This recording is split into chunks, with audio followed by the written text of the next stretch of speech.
and welcome everybody. I'm going to be making this tutorial video on a bunch of different little facts that we've compiled together on the forums to see if you guys know how to do all these different things. There's a lot of things that we're going to have to go through, so oh man, this is a lot, but we'll try and get through them not in any specific order, I would say. But okay, so the very first one is, do you know you can upgrade items really fast by using the Invest All button, or Pro Mode button instead of Invest All. Usually people click this Invest All button and then they click on something.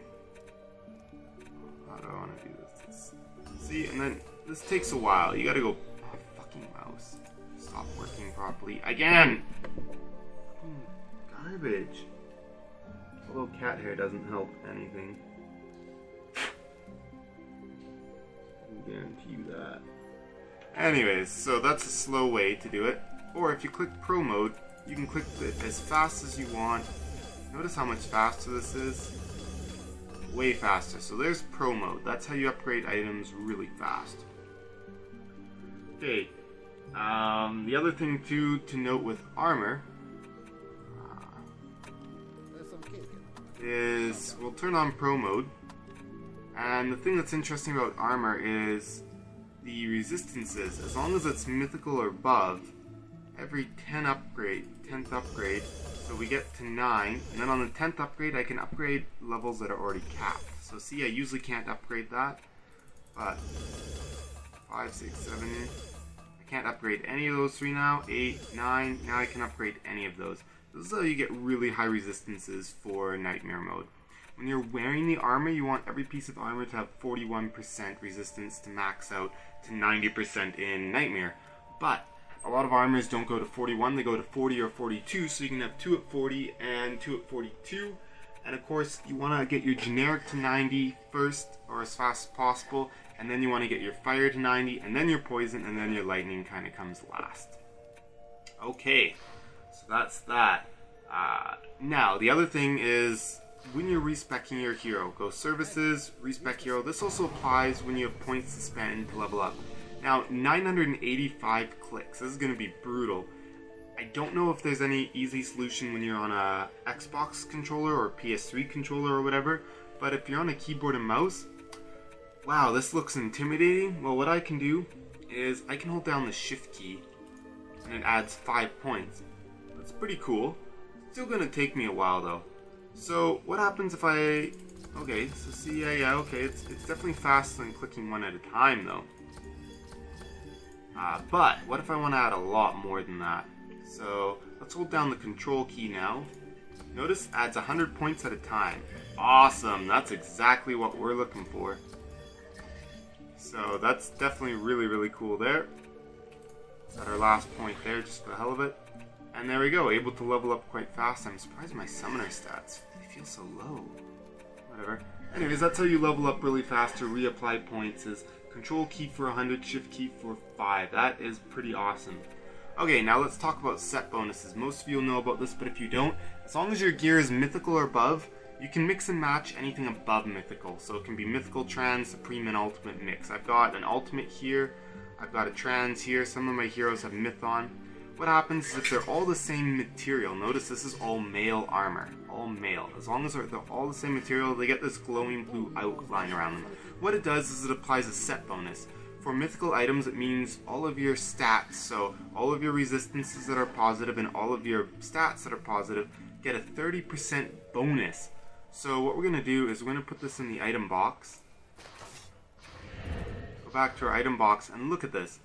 Look at that, 548 tower attack, 6% resistance. We'll give it to the hero, and now if we wait for it to pop up again, it has 9% resistance and 768 tower attack. Now ultimate gets a big bonus, it gets 40% bonus, trans gets 33%, supreme gets 36% bonus, I do believe, unless it's 37.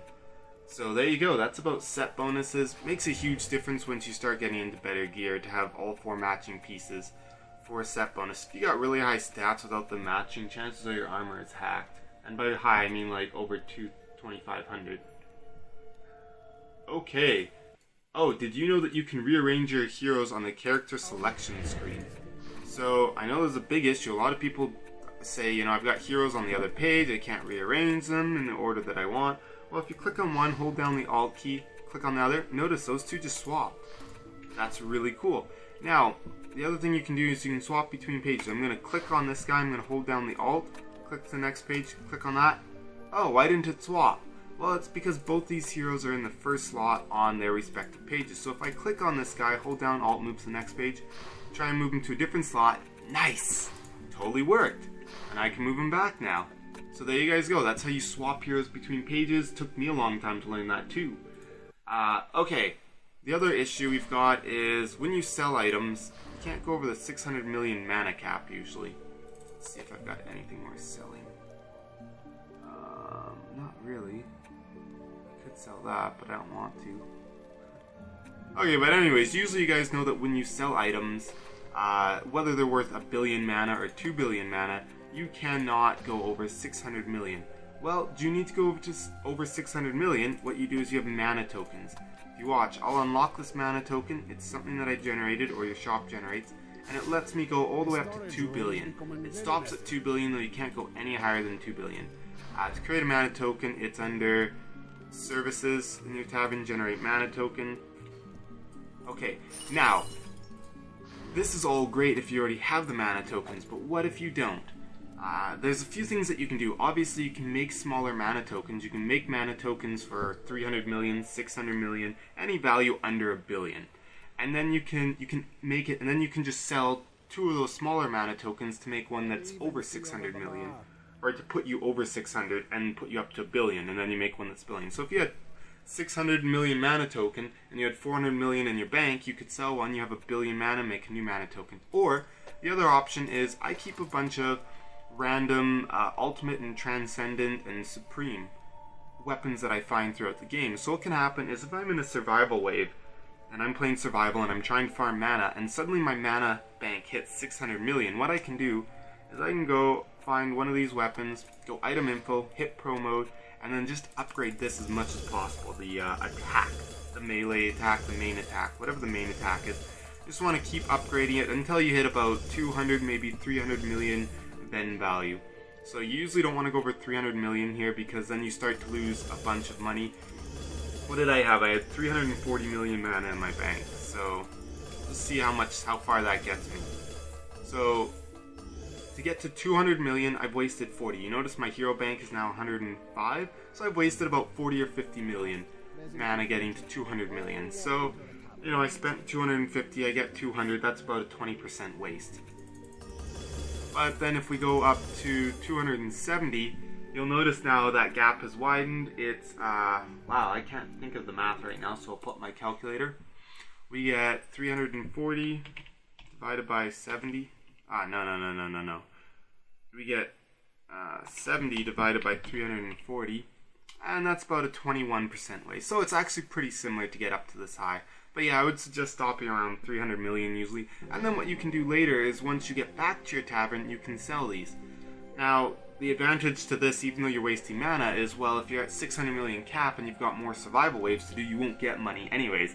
But if it's the very last wave, and you know you're not going to earn like 200 million or 100 million on that wave, maybe don't put too much into this. But really, you know, you go up to 300 million and you waste 100 million, so as long as you're earning more than 100 million, you can safely go there. If you're earning more than 50 million, you can safely go to 200 mil on your item. And then once you get back, you just sell these until you hit 600 mil mana, or, you know, until you can't sell anymore without hitting the 600 mil. Make a mana token, sell a couple more, make a small mana token, and then sell your small mana tokens to make a bigger token. A little time consuming, but it definitely works out at the end. So how do you trade? A lot of people don't know how to trade. So, let's see if I doubt I can do it with one of my own characters. So what you're going to do is you're going to open up your menu screen, pressing escape, start, whatever you want. You click on the hero, and I can't do it because it's my own hero, but you click on the other hero that you want to trade with, and then there'll be a little button right here that says initiate trade. So, you know, or the other option is when you walk up to a hero, right now I can only view hero info, but usually it would give you the option to trade with them as well. And that will open up a trade window. Maybe later I'm going to get into trading, guys, just because I'll have to join another person's game, and actually try and trade with a person. So I'll just join an AFK shop a bit later, come back to that, hopefully I remember. Okay. Now, of course, a lot of people don't seem to understand how important resistances are. I did mention resistances earlier, but I didn't really say too much. In a Nightmare game, they're very, very important. Right now, I've got 90% in all my resistances. If you go into a Nightmare game, your resistances, you lose like 45% of their points. Now, 90% is always the hard cap. You can't ever go over 90%. But if you are only at 90% in Insane, by just barely making it and you go into Nightmare, you'll be at like 67%. Now, you'll notice all my armor, look at this, 40, 40, 42, 40, I'm looking at the generic damage, 42. So all of those add up, and then watch what happens as soon as we load up a Nightmare game. What happens to my resistances. So, okay, ready, whatever. Okay, you'll notice not all of them are 90% anymore because they get severely nerfed in Nightmare. Especially the lightning, you'll notice, is very low on all of my pieces of armor. That one's 52 to try and make up for the rest. Okay, so it's very, very important because a lot of people don't think about is when you're playing Nightmare on the hard maps or you're playing survival, enemies get stronger and stronger and stronger with every wave until they start doing a lot of damage. So you might have 500 million, 500,000 health, but it's not going to help you much if the enemies can do, a million damage a hit. So, enemies can definitely do a lot of damage. So let's say an enemy did 1 million damage. So if he's doing 1 million damage and you have 90% resistances, he's going to end up doing 100,000 damage per hit because you're going to prevent 90% of that damage. So for every single percentage of resistance from that enemy doing 1 million damage, let's say it's a big fat mean ogre late wave, you're going to be taking 10,000 damage for every percent. So if you're at 85%, that's an extra 50,000 damage per hit. So you go from 100,000 to 150,000.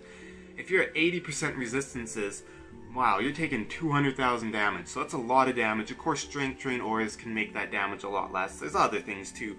But enemies easily hit 1 million damage in hard parts of Nightmare. Sometimes they can hit 5-10 million damage a hit. And the other thing too is enemies that have elemental, when they glow with fire, glow with poison, when they have lightning shocking around them, they do additional elemental damage. So having elemental resistances is also very important too, as it prevents that extra damage. Okay. So now let's go on the next thing. Let's say you're placing an aura, but for some reason it's bigger than you want. So we see that's the current size. I'm going to press the minus key on my keyboard.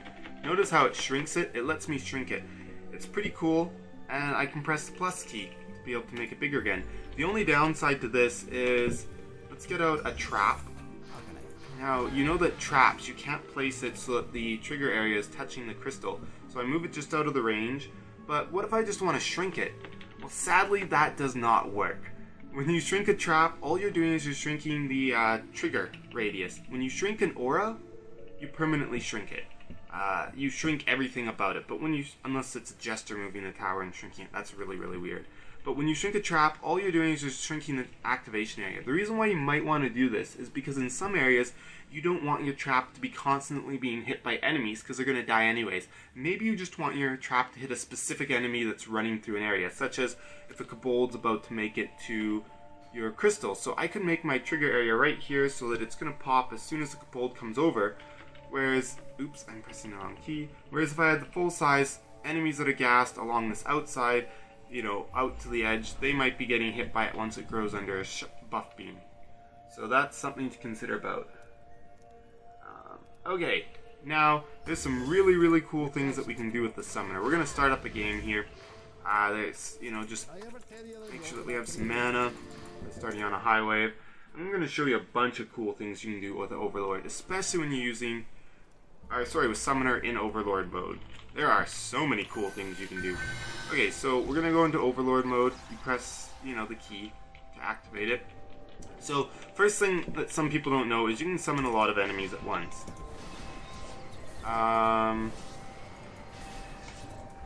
Oops, that's the wrong thing. If I was in combat phase, it would make a lot more sense. But you can see, look at that, spawning 3 enemies at the same time, as long as you don't run out of mana, that is. So that's the first cool thing. You can summon multiple enemies in Overlord mode, but you can only summon one of each type. So you can only summon one archer at a time, one spider at a time, one orc at a time. Now another cool thing, if you're in Overlord mode and you want to come out of Overlord mode, as long as you don't jump or take damage from an enemy, your spell will keep going. And this also applies to things such as upgrading and repairing. So if we're in Overlord mode, we've got, you know, our minions that we've spawned, and I start repairing this one, I can come out of Overlord mode and it'll keep, upgrading, and it'll keep upgrading. Same thing with repairing. You can also upgrade as you repair stuff, you can upgrade as you spawn things in, you can do all of them all at the same time in Overlord mode. Now there's one really cool trick with the camera and the map. So I'm going to bring up my map. Let's say, you know, usually if I want to go from this crystal over to the crystal over here, a lot of people might think you have to do this and drag or use your mouse keys. But no, you don't. There's an awesome shortcut. You look at your map and you click on the map and your camera automatically moves where you click. Now also, all of your abilities work in Overlord mode at a range.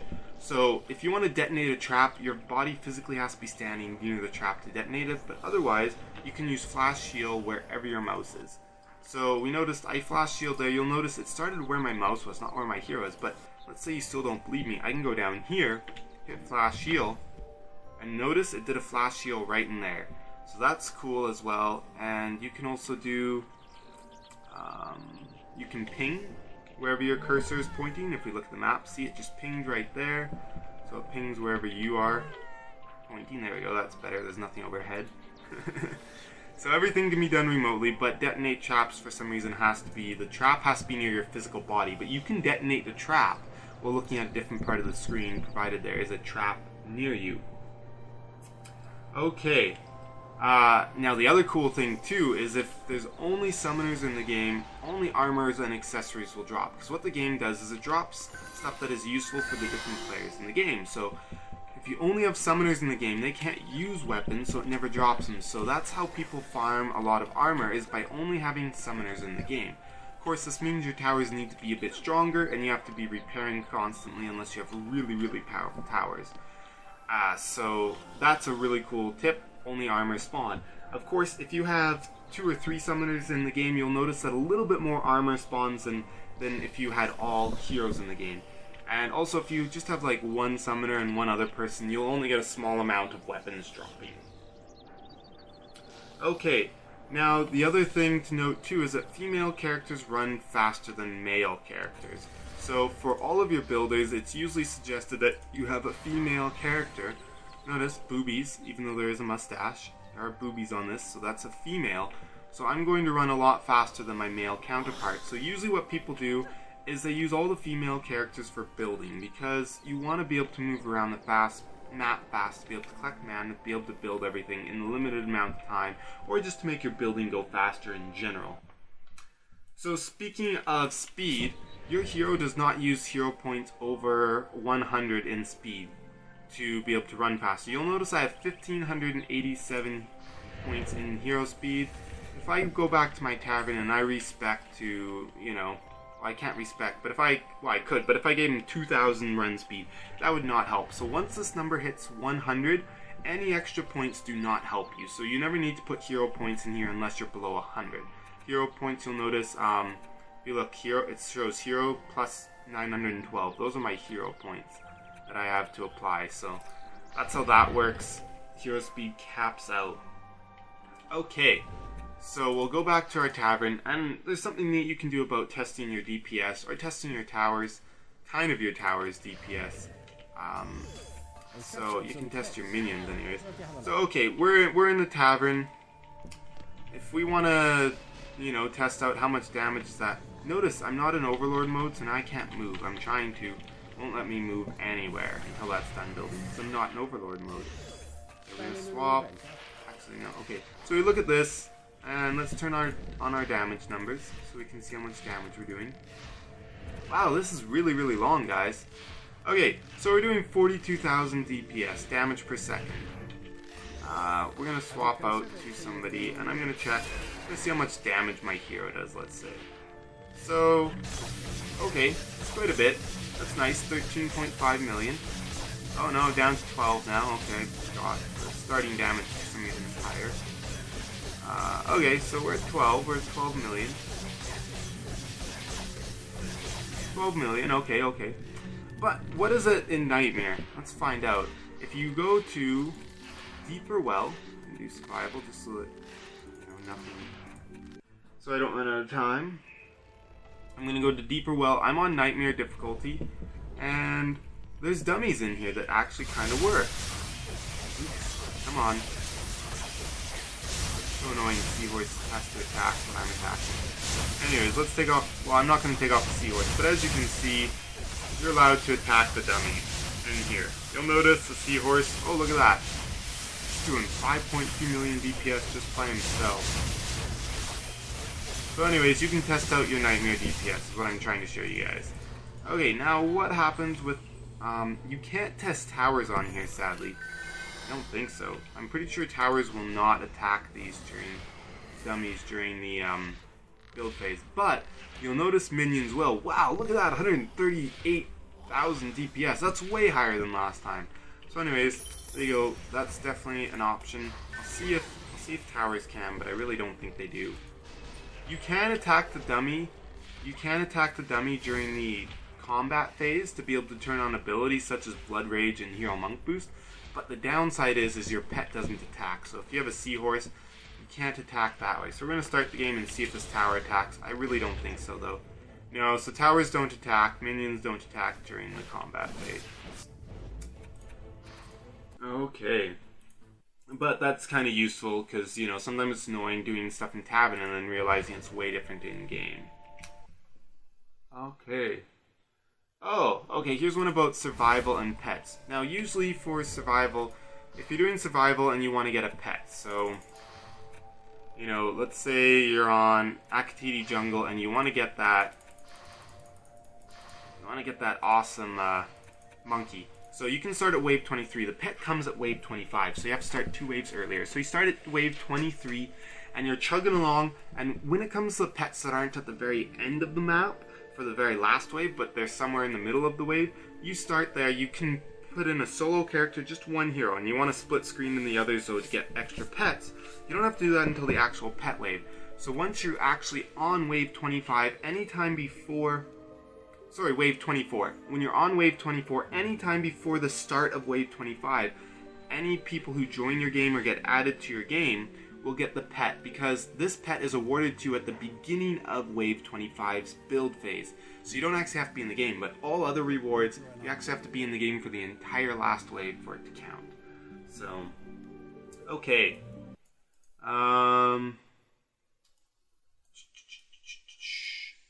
Let's see.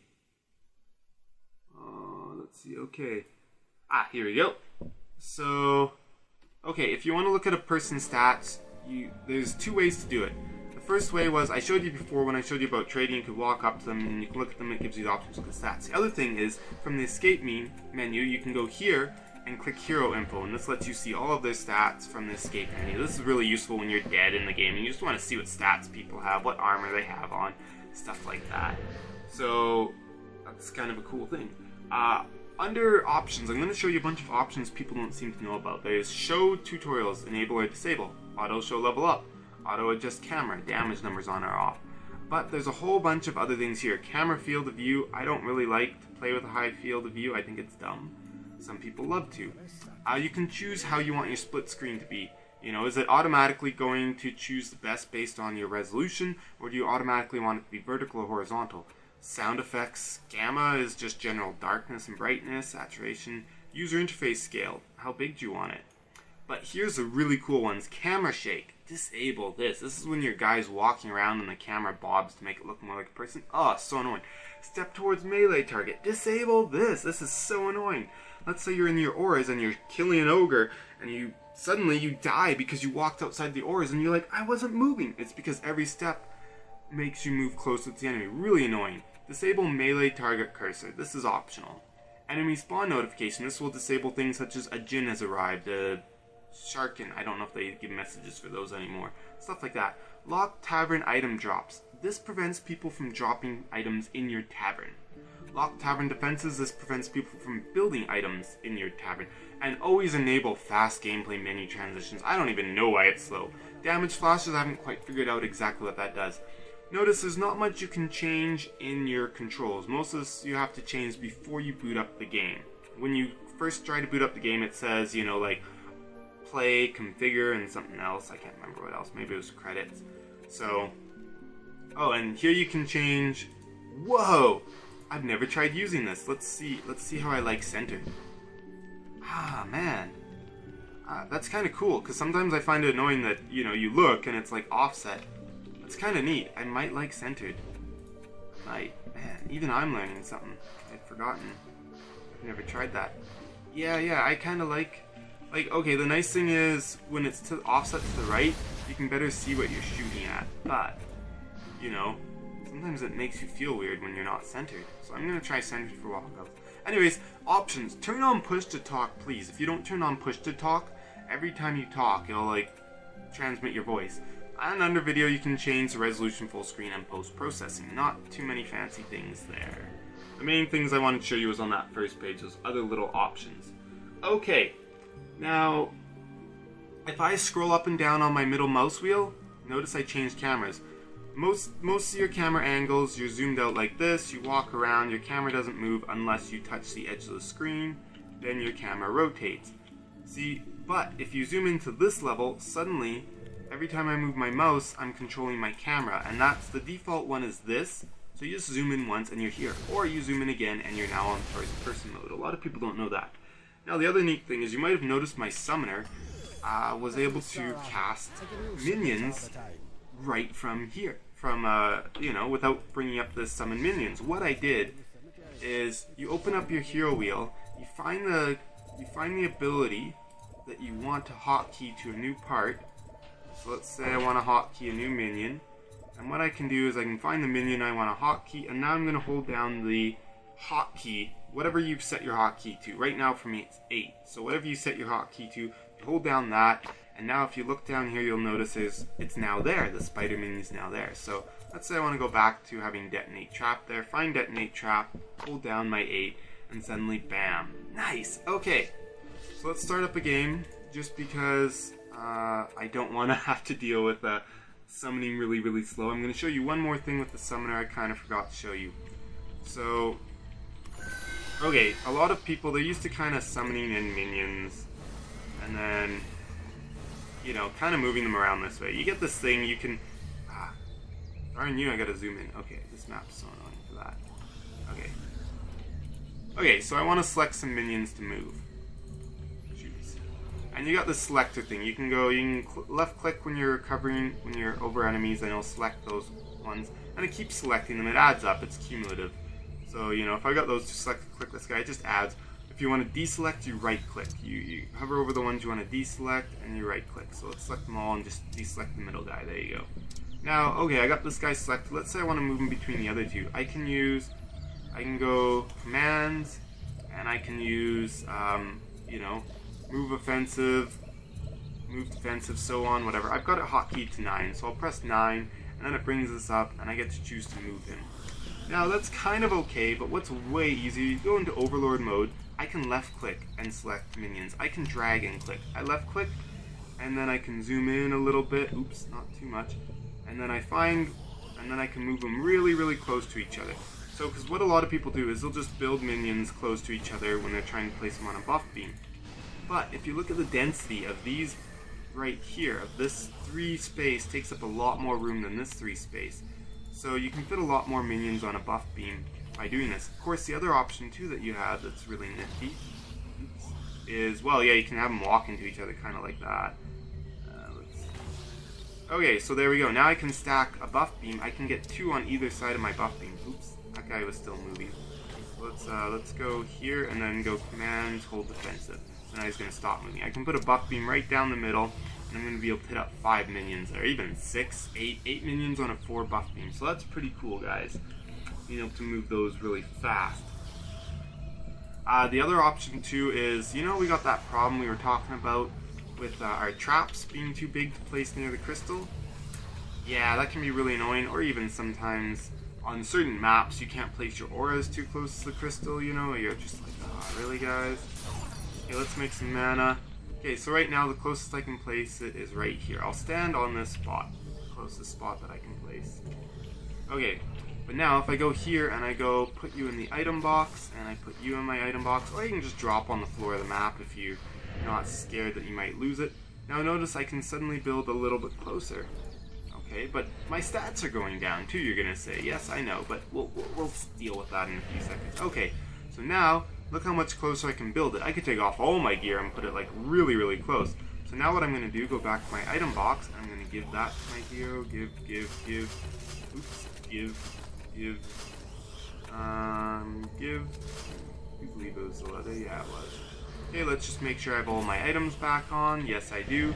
Now you look, my trap can grow in size. I don't have enough mana to upgrade it, so let's sell another minion. And once I upgrade it, the trap's back to full health. Nice. Okay, that lets you place towers a bit closer. It's a bit of a trick sometimes you get to use when you're building. The other thing too is mage minions heal players. Mage minions will heal players even if you're in overlord mode. Healing auras won't, but mage minions will. It's a cool little trick you can use. Pretty neat. Okay, also as I told you guys about the speed, you can experiment with different heroes' costumes because each hero costume can give you different abilities sometimes. Some of them let you fly, some of them let you run faster, or in the case of this super legendary squire, not only does it allow me to look extra sexy. Oh man, I got my graphics on medium. It does not look that pretty. It allows you to look extra sexy, but it also gives me a huge boost to my hit points as well as my DPS, my damage. So, and it changes the way my unit attacks. So costumes can change a lot of things. Now, okay, let's go into our item box and let's discuss about locking and unlocking things. I can hover over an item and I can press L and it will lock it or unlock it instead of having to click on it and then go unlock. The other option too is it's pretty fast just to go over your items like this and unlock them that way by just using L. But it's not always the most accurate way. As you can see, sometimes I miss stuff. The other option you can just do is you can just move everything to shop.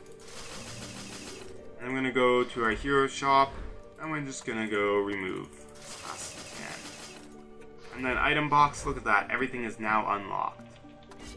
Oops. And of course, if you drop items on your tavern floor and pick them up, I think they become locked. If they were on your hero, like equipped, and then you take them off, they become locked. But sometimes they aren't locked when they get back in your item box, so you also always want to be careful about that. Wow, we're up to 30 minutes, guys. This is retarded. I didn't know it takes so long to spell out all these tips. But hey, okay, we're almost done though. So we got one last thing that I can think of right now off the top of my head, and that was the trading. We'll go back and we'll show you guys a little bit about the trading. So what we're going to do is we're going to find somebody's AFK shop. I'm going to start a trade with him. He won't know the difference if he's AFK. And join game. He even says he's AFK right there. Just the first one I clicked on by fluke. So anyways, we're going to start a trade with him and he won't know the difference. Okay, so press escape, initiate trade. Of course, brings up the trade window. Of course, what I could have done is I could have done everything else. Unlock, sell the bank. I could have also found him, walked up to him. Now, we're going to try adding mana. I want to let me add mana. I don't know. Oh, because he's got full mana. Okay, so